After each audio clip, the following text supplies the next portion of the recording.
El sistema estructural de la torre se puede resumir en 4 puntos importantes. Primero, los 3 postes interiores colocados dentro de la fachada, distribuidos de manera triangular, todos lo más lejano posible del punto donde se aplicaría el peso para que el centro de gravedad no estuviera cercano a este. En segundo lugar, los primeros 2 pisos eran más amplios y se sujetaban de igual manera directamente a la base, mientras que la parte superior se hizo más pequeña para evitar un movimiento de péndulo. Se colocaron 2 arcos incrustados a la manera de tensores. Después de las pruebas, fueron reforzados con tensores en toda la estructura, lo que lleva a nuestro cuarto punto. El principal anclaje de la torre de origen fueron los 3 escuadras metálicas y los tornillos que fueron taladrados desde la parte inferior, atravesando la madera, y los primeros 5 centímetros de cada uno de los postes. Las escuadras se colocaron empujando al sentido contrario donde se aplicaría el peso. Y en la parte superior dejamos un excedente de poste para poder sujetar el palillo a este lado. El principal efecto de salida fue una flexión de la torre hacia el punto donde se aplicaba la presión. En un inicio, tal flexión fue a tal punto que puso en riesgo la integridad de la torre, ya que el soporte solo estaba en la parte inferior y la presión estaba muy lejana en la parte superior, dejando la parte intermedia vulnerable ante un fallo. Así que decidimos agregar cables tensores a lo largo de toda la estructura para distribuir la carga a lo largo de toda la estructura y no solamente en la parte inferior. Dibujamos formas más orgánicas para la base y para los pisos utilizamos octágonos de 2 tamaños diferentes. Además utilizamos eclipses que ayudan a tensar la torre.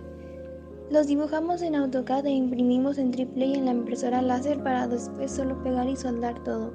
Y por dentro añadimos trozos de madera más gruesa que hacen la estructura más resistente. Para el sistema de anclaje de la torre destino solamente ocupamos poner nuestro peso sobre la base y los tensores soportaron el resto. Los efectos de llegada sobre la torre destino fue la inclinación de la torre cuando el peso se iba acercando y también se produjeron algunas vibraciones pero no muy fuertes como para dañar la torre. Como sistema de frenado utilizamos una esponja posicionada a una corta distancia de la torre que ayudó a disminuir la fuerza y el impacto del golpe.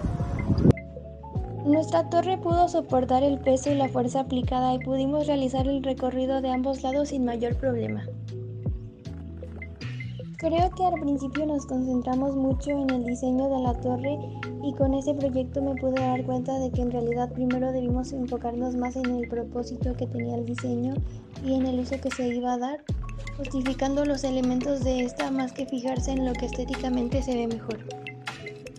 Como reflexión final puedo comprender ahora la importancia de primero tener una buena planeación estructural y después proceder al diseño con base a dicha planeación.